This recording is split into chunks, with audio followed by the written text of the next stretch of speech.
So the big question is this: how do most agents who struggle to get the information that most successful agents hoard to themselves grow and prosper without this information?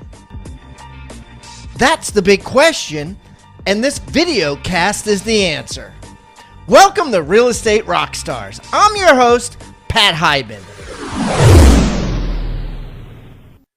Okay, Rockstar Nation, we have a great guest coming today. I got Mr. Caleb Pearson from Charleston, South Carolina, my hometown. And I was introduced to him recently by Mr. Saul Z, who's been on the show and a star of the Certified Listing Agent course we have on Rebus University. He was in town shadowing Caleb and learning about what he's doing because he is turning some heads in Charleston. So without further ado, Caleb, welcome to Real Estate Rockstars. All right, so Caleb, welcome to the show, buddy. Thank you. Appreciate it. Appreciate you guys having me on. Hey, Caleb, why don't you give everybody a little rundown on yourself so we can get to know you better? Okay. Born and raised in Virginia, came down, never been to Charleston before until my senior year in college. Came down for spring break. I already had a job lined up in Raleigh, and I came down for spring break just to visit a buddy. And it took me about 3-4 days down here during spring break, and I called my mom and told her I'm canceling my job in Raleigh and I'm moving to Charleston. So moved down here and stumbled into real estate, and I've been in it for about 5 years now. Wow, just like that, huh? That's awesome. So let's look at some nitty gritty. Like, first of all, how old are you? 28. 28 years old. And how many houses did you sell last year? 219 homes. Okay. And what's your team look like? So we've got 5 inside sales guys. We've got a listing coordinator, closing coordinator. I've got a personal assistant. We've got an operations manager and 5 agents and myself. That's awesome. So you have an inside salesperson for every agent. Pretty much. I mean, it doesn't necessarily work that way to where they've got assigned inside sales agents, but we've got, one per.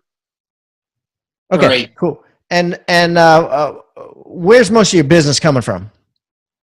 The majority of it's coming from just outbound dialing. The call center generates about 72% of our business. Yeah, that's awesome. That's awesome. And what percentage listings are you versus buyers? We're about 65-35. So 65% on the list side, 35 on the buy. I love that ratio. That is awesome. I wish everybody had that ratio. All right, cool. Well, let's get into some nitty gritty. We talk about ECI, ego commission income. What was your ECI in the last 12 months, would you say? About 1.5 million. All right, so $1.5 million. And then what's your net profit? I pay myself $100 in salary, and we netted about $280 last year.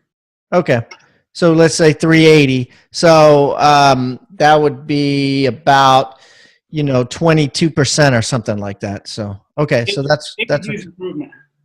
Yeah. Okay, cool. Well, but 380,000 is not chump change. So that's you look at that number too.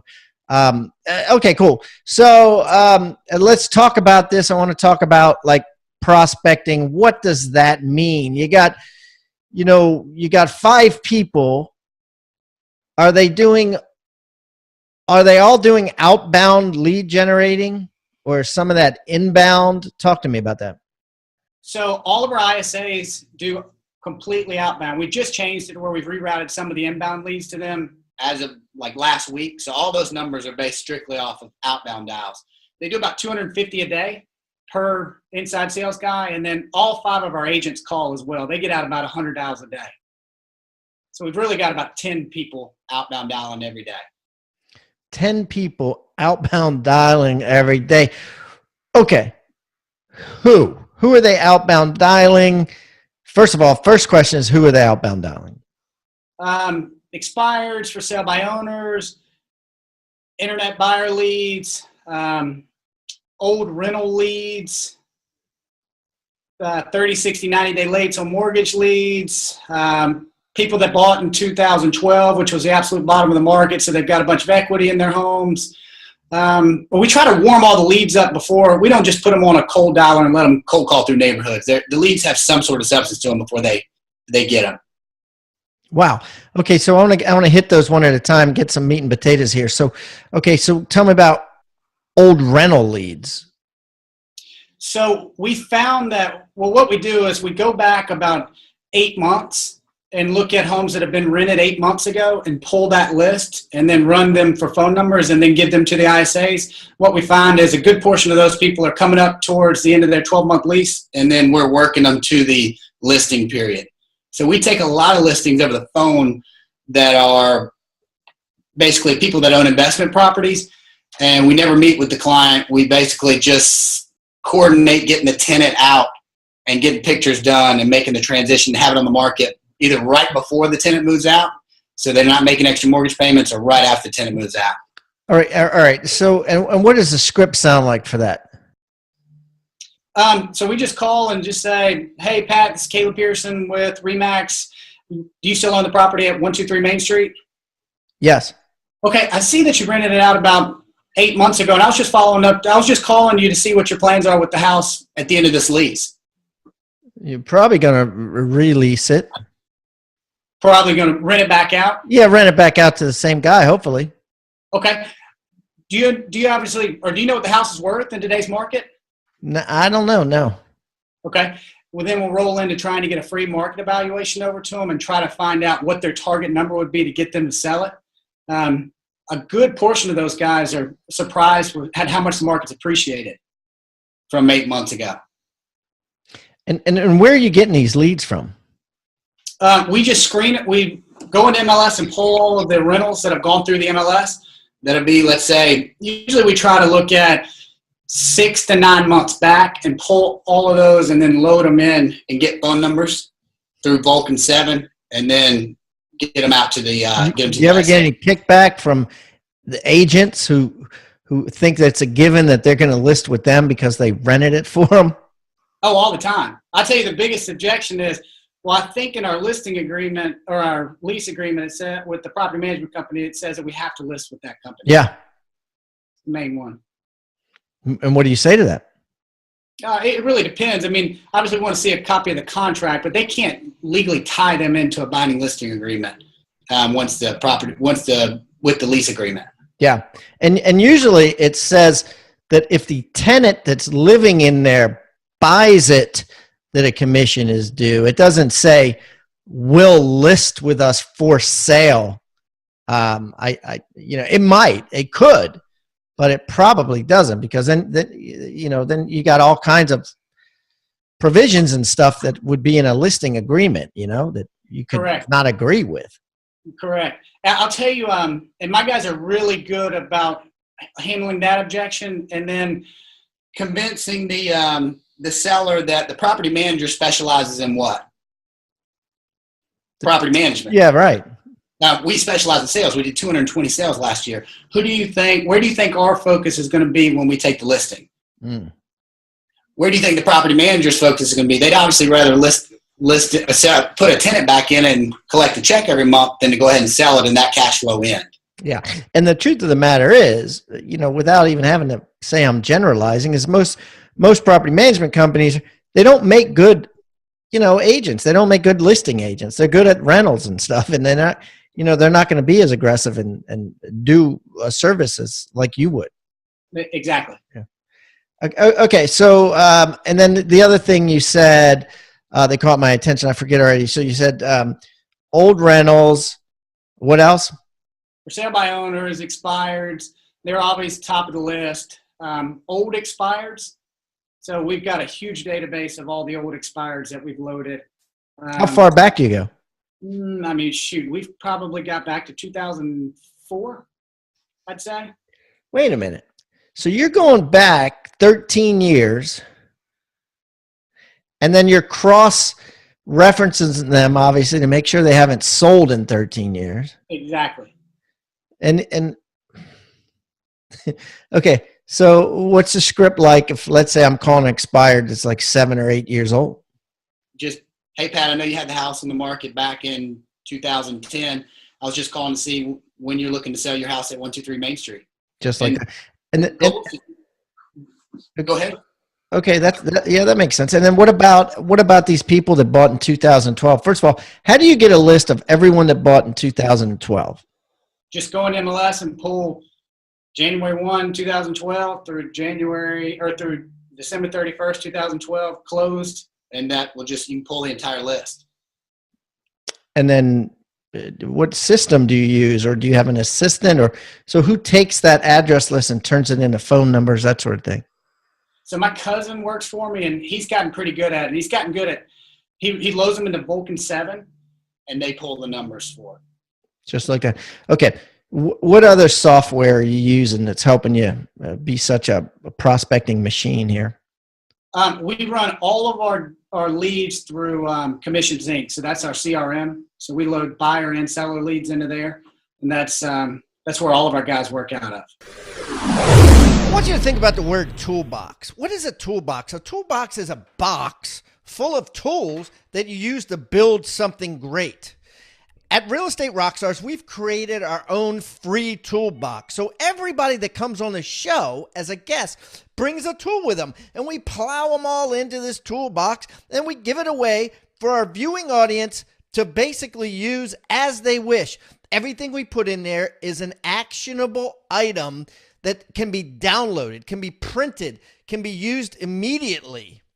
And we got things like scripts and dialogues, checklists for teams, checklists to keep agents accountable, referral forms that are filled out at settlement to get referrals by your buyers and sellers.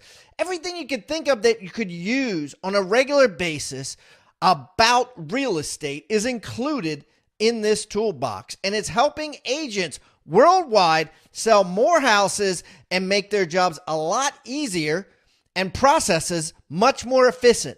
And the thing is, it's absolutely free. All you got to do is go to hibandigital.com/toolbox or text the word toolbox to 444-999. That's toolbox 444-999. Do it now. Wow, you live in Charleston and you're not a boomtown guy, huh? We can't get boomtown. They've got that locked down in Charleston. He gives it to his brother, right? Yeah, exactly. I heard it's a good product, though, but Commissions Inc. is great. Yeah. All right, that's cool. Okay, cool. So, all right, so you got that, and then you got circle prospecting, right? And give me the rundown on how you're circle prospecting. So we don't really circle prospect through neighborhoods.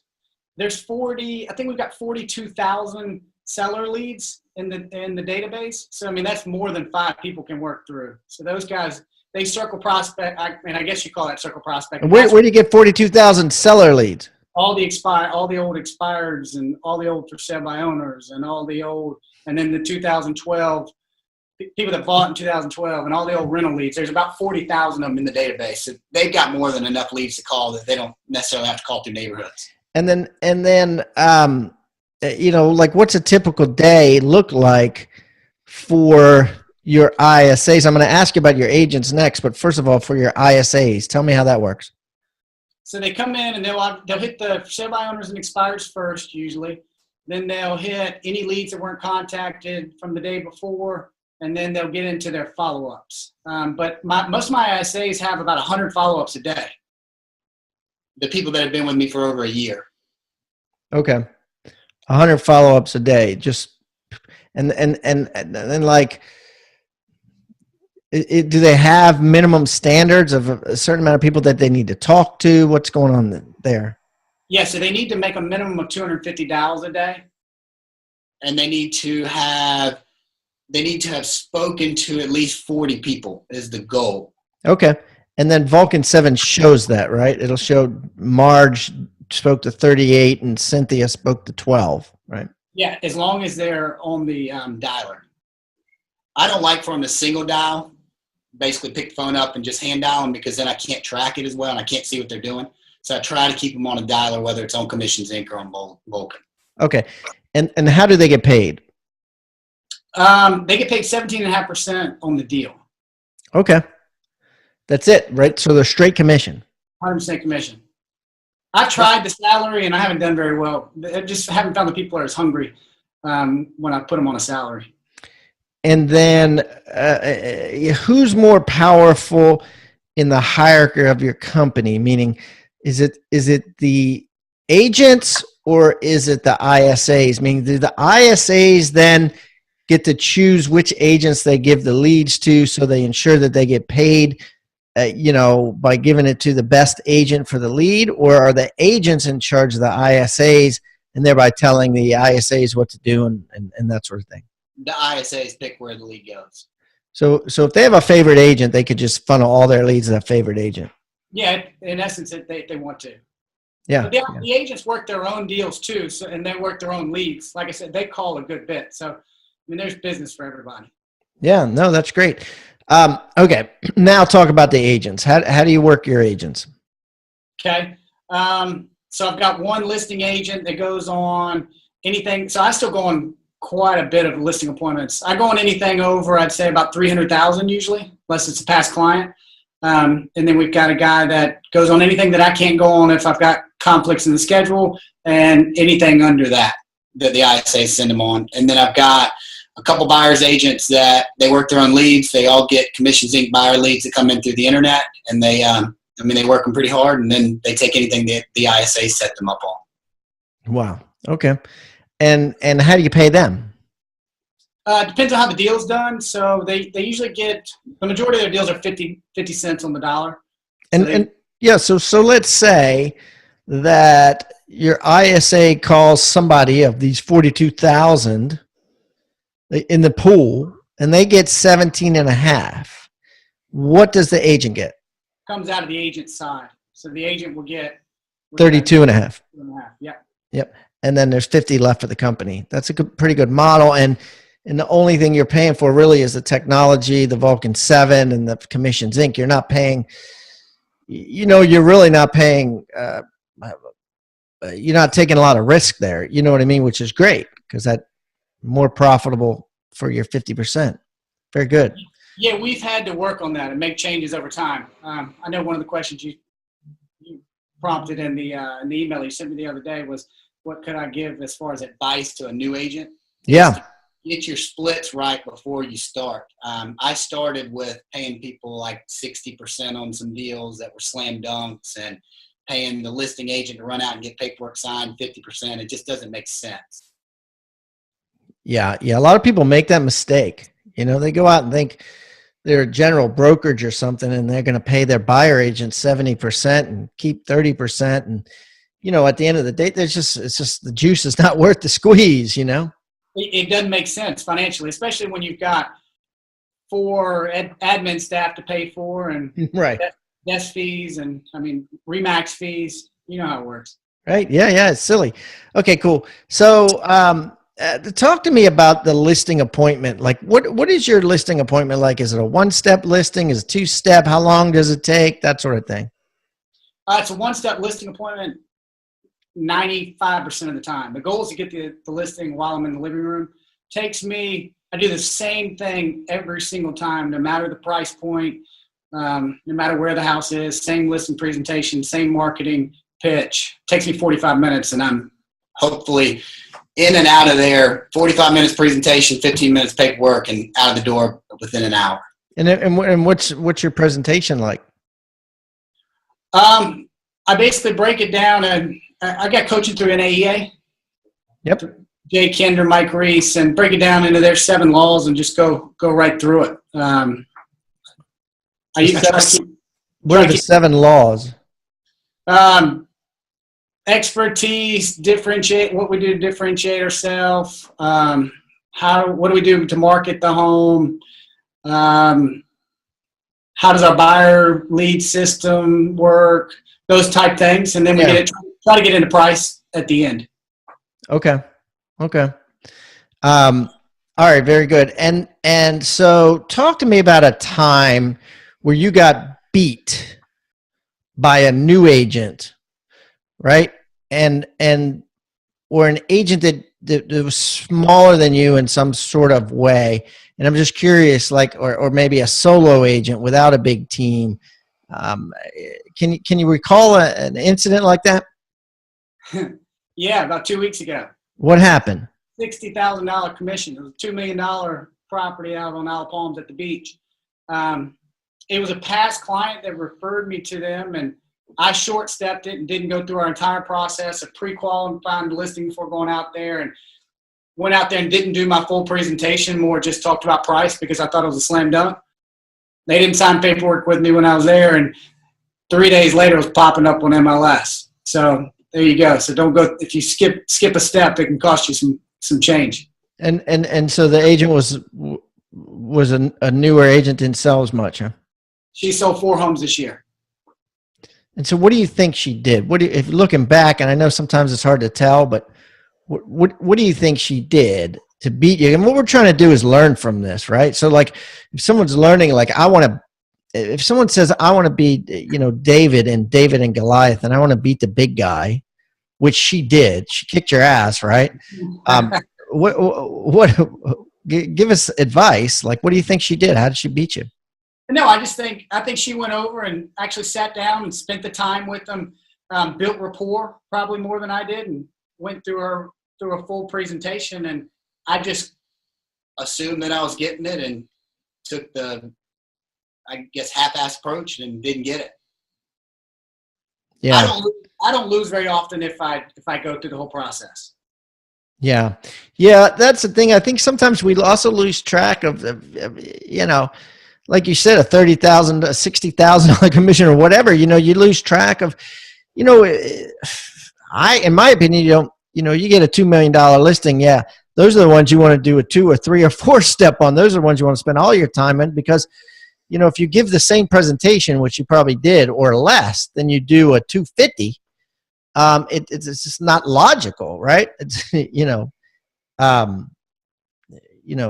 because then now you have to sell, and I know you already know this, but then now you have to sell 12 250s to equal 2 million, right? Or whatever. I don't know if the numbers are right, but you know what I'm saying.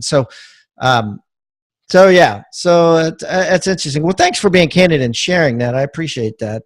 Yeah, I mean, that's skipping one step in the pre-qual questionnaire when you're calling to set the appointment is, hey, are you planning on interviewing any other agents? If you don't ask that question, it can come back to bite you pretty quick. Yeah, and I think a lot, and did you call and do the pre-qual? I did on that one, but usually our inside sales guys do, and they're trained where they have to do it. They would have asked. They would have asked. Yeah, they would have asked. So it's funny how sometimes, and I've been the same way, right? I think that, and I've had similar experiences when I was doing it, that I think we're afraid to do some things that the ISAs aren't afraid to do. Yeah, sure. Like pre-qualify more. Like, are you, interviewing other agents? I mean, yeah, absolutely. That's interesting. Wow. Okay. So what about phone apps? Do you use any phone applications that are new and exciting there for real estate agents or for business people? I mean, the Commissions Inc. app that we use that's linked to our CRM is phenomenal. That's about it that I use on, or we use SkySlope. SkySlope's great for. Tell me how that works. That's just a closing software to where once we go into contract, it lets me know, it's got the contact information of the client if I ever need to call them on a whim. I can go in and see what our closing coordinator's done and where the closing is in the process. I can pull up any documents on it. It just saves you a lot of time. And how are you deciding which listing appointments you go on and which ones you give to your agents? So I go on the majority of them right now. Anything over 300, and if it fits in my calendar, I'll go on. And what's your calendar like? It's pretty busy. I'm running, I'd say about 5 listing appointments a week. Okay, so 1 a day. About. I mean, some days I'll take 3 and then I won't have one on a day. Yeah. And what's your work schedule like? You work 7 days a week pretty much? No, I don't work Saturdays and Sundays. Oh, really? No, I don't work Saturdays and Sundays. I get to the office every morning about 6:30. The entire team gets there at 7 for training. And then I'm usually out of here about 4:30, 5 o'clock. I want you to think about the word toolbox. What is a toolbox? A toolbox is a box full of tools that you use to build something great. At Real Estate Rockstars, we've created our own free toolbox. So everybody that comes on the show as a guest brings a tool with them, and we plow them all into this toolbox, and we give it away for our viewing audience to basically use as they wish. Everything we put in there is an actionable item that can be downloaded, can be printed, can be used immediately. And we got things like scripts and dialogues, checklists for teams, checklists to keep agents accountable, referral forms that are filled out at settlement to get referrals by your buyers and sellers. Everything you could think of that you could use on a regular basis about real estate is included in this toolbox. And it's helping agents worldwide sell more houses and make their jobs a lot easier and processes much more efficient. And the thing is, it's absolutely free. All you got to do is go to hibandigital.com/toolbox or text the word toolbox to 444-999. That's toolbox 444-999. Do it now. That's pretty good. That's a good deal. No nights and weekends. Yeah, I mean, that's awesome, right? Because, I mean, I bet you get a lot done between 6:30 and 8:30, huh? Yeah, my morning from 4 to about 8 is the most productive. Really? Oh, yeah, absolutely. What are you doing during that time? So I get up every morning at 4 and read from 4 to about 4:50, and then the gym's right down the street. Go to the gym from 5 to about 5:50, 6 o'clock. And then run home, get changed, get to the office about 6:30 to 6:40. And then what do you do? Then the rest of the team gets there. They have to be there by 7 or we cut their leads off. And Wait a minute. This is good stuff. So the rest of the team, who's on the rest of the team? Everybody? All the salespeople. So all the ISAs and the agents get there at 7. So 10 people. The ISAs and sales agents. And you have office space at RE/MAX that fits all these people, right? Yeah, so we've got one big call center. I mean, it's one big room that they all work out of. And they don't like fall on each other and, No. can you hear them in the background when they're calling and stuff like that? Or You can, but they're all on wireless headphones like this. So, I mean, there's a couple of them in there that are just loud, and They get a good fish on the hook. They walk out to the hallway and they talk in the hallway. I mean, it works. okay. Yeah. I mean, I'm sure it works well. I mean, it's because it breeds activity. So what happens at 7 o'clock? This is good. So sales training usually from 7 to about 7:30 to 7:45, and then they get their calls set up and they hit the phones. And tell me about sales training. So we have it set up. I'll tell you. So Mondays we do statistics training. Tuesdays we do objections. Wednesdays we do technology training. So they're using Commissions Inc. and all the CRMs to the best of their ability. Thursdays we hit buyer scripts and skills training, and then Fridays we do role play. And you're coming up with all the content, right? Right. You'd be surprised at how much there is to train on. Yeah. No, that's awesome. Absolutely. Yeah. I mean, training never ends in real estate. And that's kind of the cool part about it, right? Is it's such an industry where you can just keep learning. Yeah. And then they hit the phones at 7:45, 8 o'clock. How long are they on the phones for? Till 11, then they go to lunch, and then they come back at 12 and hit the phones again they get out here at 3. We're working at potentially changing their schedules up a little bit, so we've got people in there in the evenings as well.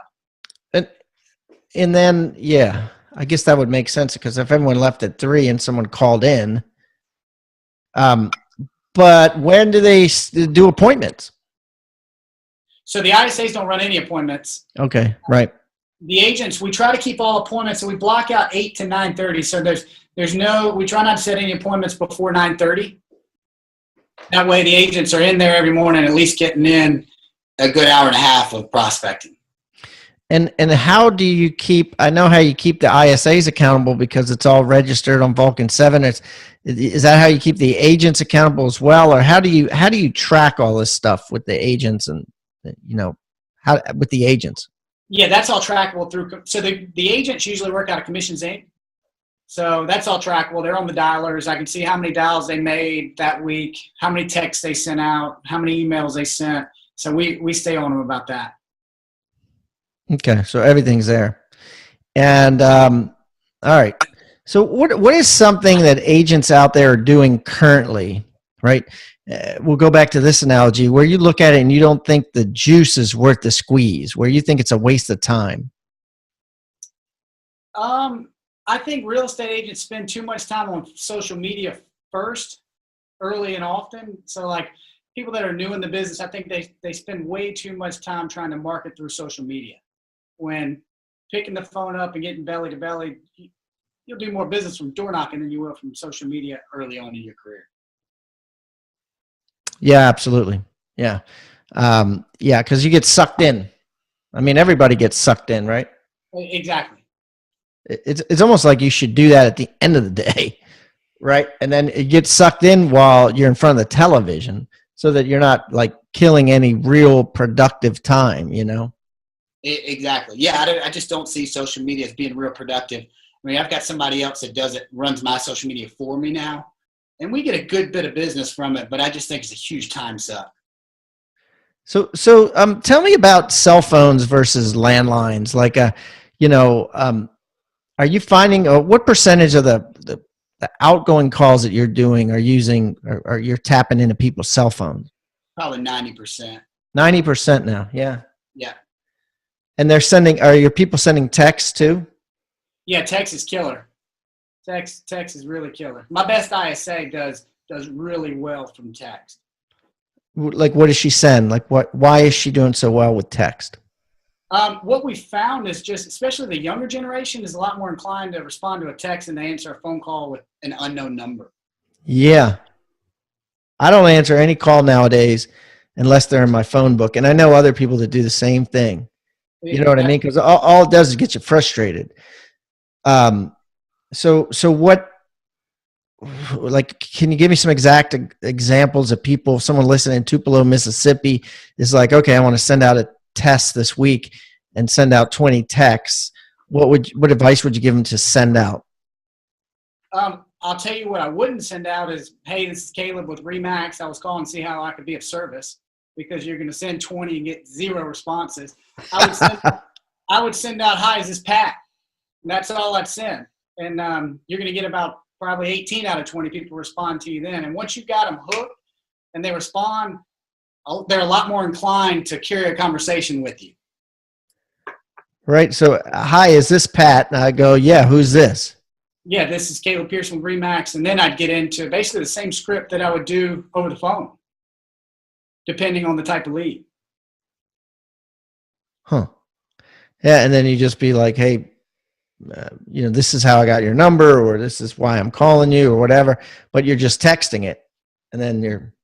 Exactly. And you'd be blown away at just how many more people will respond the second time. So you've got to get them engaged. You've got to get them to respond to you first, and then they usually don't ignore you on the next.